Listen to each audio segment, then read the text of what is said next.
प्रधानमंत्री कहते हैं कि विनेश तू तो मेरे घर की लड़की है। दूसरी तरफ इस तरह की हरकतें अपनी घर की बेटियों के साथ कर रहे हैं। सेनानियों के खिलाफ रहे हैं इनके पुरखे, जिनका वीर सावरकर करके जबरदस्ती का वीर बनाते हैं।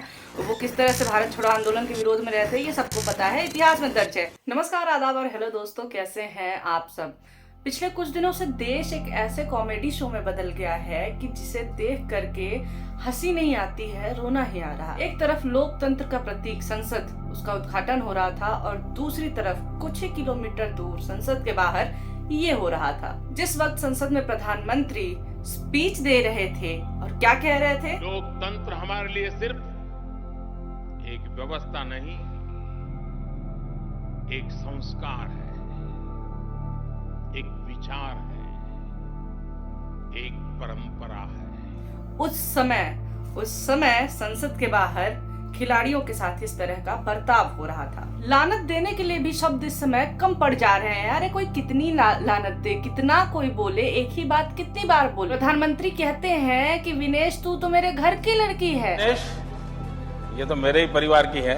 और दूसरी तरफ इस तरह की हरकतें अपनी घर की बेटियों के साथ कर रहे हैं। हालांकि प्रधानमंत्री जी अपने घर की औरतों का बहुत सम्मान करते हैं। आप जसोदा बहन से पूछ सकते हैं, आप गालियां दे लीजिए, आप कुछ भी कर लीजिए, आप सवाल पूछ लीजिए, ये सवालों से भागेंगे। और केवल भागेंगे सवालों से नहीं, लिटरली भाग रहे हैं। मीनाक्षी लेखी देखिए टॉयलेट का उद्घाटन करने गई थी, लेकिन एक लड़की ने, एक पत्रकार ने सवाल पूछना शुरू किया तो ये भागना शुरू कर दिया इन्होंने। अब समझ में आ रहा है कि खिलाड़ियों को क्यों इस तरह से छोड़ दिया गया है। इन्हें खिलाड़ियों की जरूरत नहीं है। मेडल तो मीनाक्षी लेखी जी ही अगला लेकर के आने वाली हैं। और जितनी रफ्तार है भागने में, मेडल, गोल्ड मेडल तो पक्की है।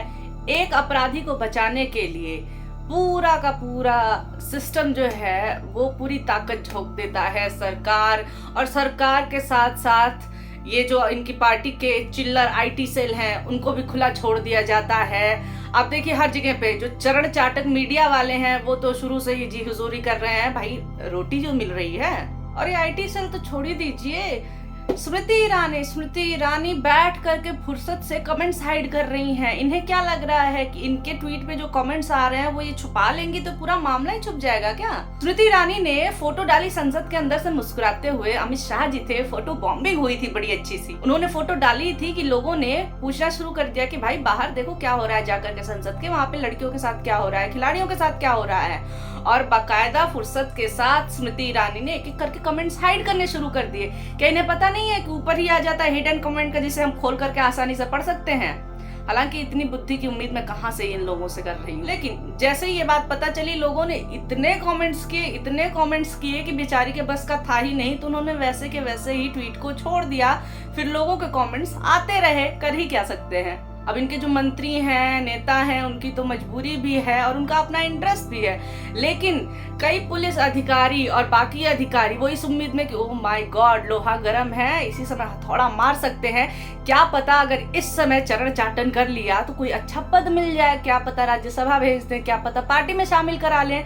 आईपीएस अधिकारी एनसी अस्थाना जो कि रिटायर्ड आईपीएस अधिकारी हैं, वो सरेआम खिलाड़ियों को गोली मारने की बात कर रहे हैं। दैनिक भास्कर ने एक रिपोर्ट ट्वीट की थी खिलाड़ियों के आंदोलन से जुड़ी हुई, जिसके बाद से अस्थाना ने रिट्वीट करते हुए कहा कि हाँ गोली मार सकते हैं, अभी तो केवल कचरे की तरह उठा करके तुम्हें फेंका है, कुछ दिनों में पोस्टमार्टम टेबल पे मिलेंगे। ये रिटायर्ड आईपीएस अधिकारी की भाषा है। ये टुच्चो वाली भाषा बोल करके ये सत्ताधारी पार्टी में जगह बनाने की कोशिश कर रहे हैं, क्योंकि सबको पता है कि इस पार्टी में शामिल होने के लिए आपको टुच्चाई में एक्सपर्ट होना पड़ेगा। और हंसी की बात तो देखिए कि चलनी सूप से बोल रही है कि तुम बेकार हो, वही हाल है यहाँ पे। ये 2 रुपए पर ट्वीट पे जीने वाले ये भगचोनर, ये आईटी सेल वाले, ये टूल किट गैंग खिलाड़ियों को बता रहे हैं। और इतना ही नहीं, ट्विटर पे ट्रेंड करा रहे हैं कि ये जो खिलाड़ी हैं वो टूल किट गैंग के हैं। अब इनको टूल किट का मतलब भी पता है कि नहीं पता है, पता नहीं, लेकिन ऊपर से आया हो कि भैया कुछ ट्रेंड कराओ, कुछ तो करो। अब बेचारे आईटी सेल वाले दिन रात काम करके एक एक टर्म निकाल रहे हैं, देशद्रोही क्योंकि पुराना हो गया है, आतंकवादी पुराना हो गया है, तो खिलाड़ियों को जीजा साली गैंग कह रहे हैं, जीजा साली गैंग। आप इनका स्तर देखिए। इनके आईटी सेल ने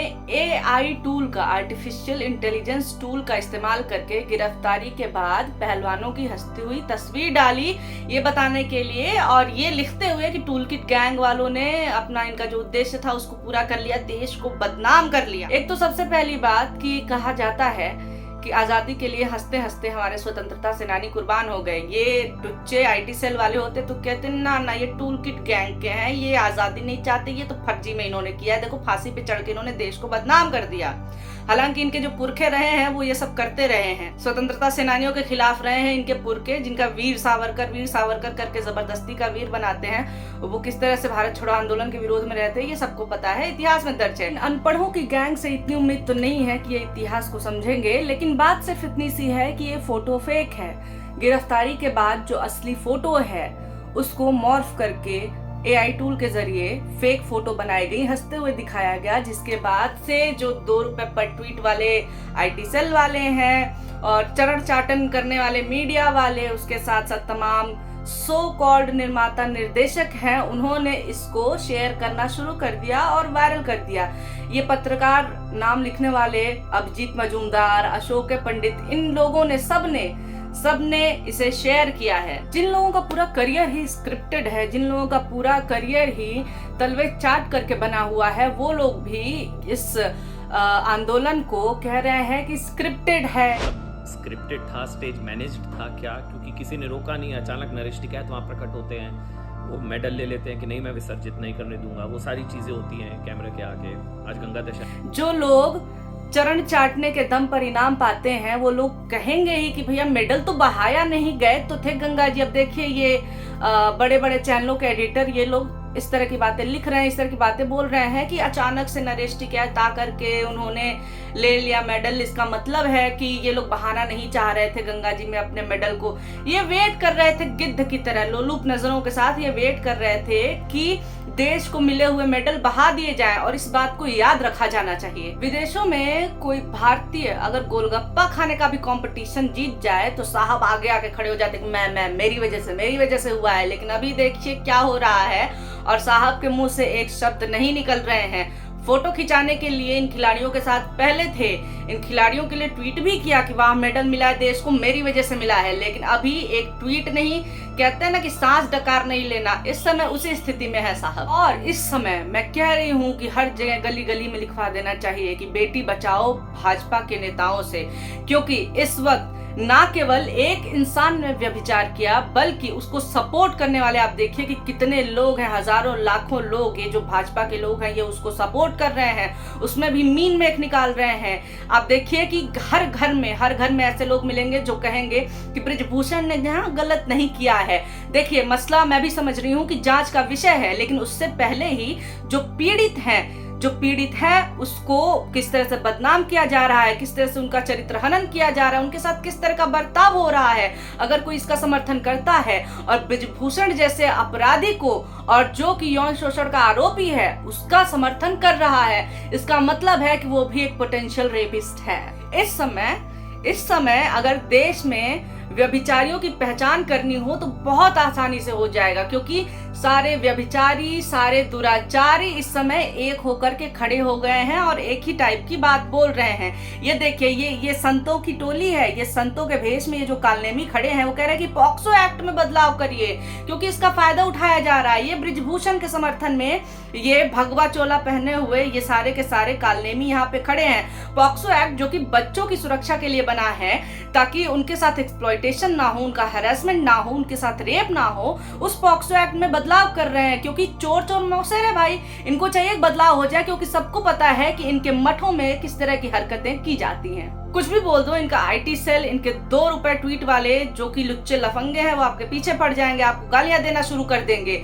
जो ऊपर बैठे हैं जिनकी वजह से सब हो रहा है उनकी हिम्मत नहीं है कि एक शब्द भी बोल दें, और बेचारे आईटी सेल वाले 24 घंटे ओवर टाइम कर करके मेहनत कर करके इनको बचाने में लगे हुए हैं, लेकिन साहब खुद नहीं बोल सकते। और विडंबना देखिए, ये हंसी आने वाली भी बात है और रोने वाली भी बात है कि जिस समय खिलाड़ी हरिद्वार में थे अपना मेडल बहाने के लिए कि आरोपी के ऊपर ठीक से कार्रवाई नहीं हो रही है, उस वक्त वही आरोपी जो है वो ट्विटर पे ट्वीट कर रहा है। और क्या ट्वीट कर रहा है? महिला सुरक्षा से जुड़े हुए ट्वीट कर रहा है।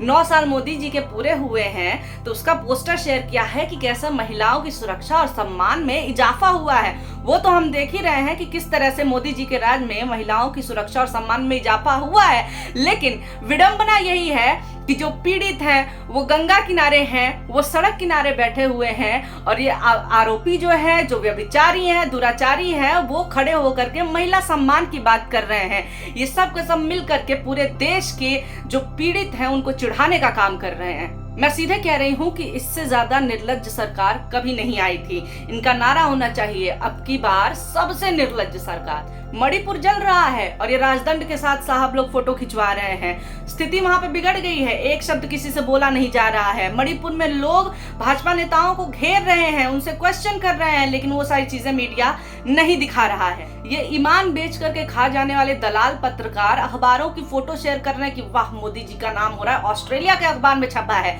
लेकिन ये पत्रकार ये नहीं बताएंगे कि किस तरह से ऑस्ट्रेलिया की संसद में बीबीसी की डॉक्यूमेंट्री चली थी और किस तरह से इस डॉक्यूमेंट्री पे चर्चा हुई थी कि किस तरह की स्थिति रही थी गुजरात दंगों में, क्या क्या हुआ था। ये लोग 9 साल पूरा होने पर उपलब्धियां गिनवा रहे हैं। महिलाओं की सुरक्षा हमने बढ़ाई है। हम देख रहे हैं कि महिलाओं की सुरक्षा आपने बढ़ाई है या फिर महिलाओं के साथ आप बेहूदगी करवा रहे हैं, आप महिलाओं के साथ बदतमीजी करवा रहे हैं। चलते चलते इस वीडियो में मैं बस इतना ही कहूंगी कि लानत है इस सरकार पे, लानत है पत्रकारिता पे, लानत है उन लोगों पे जो इस समय बैठ करके इन अपराधियों को बचा रहे हैं। लानत है।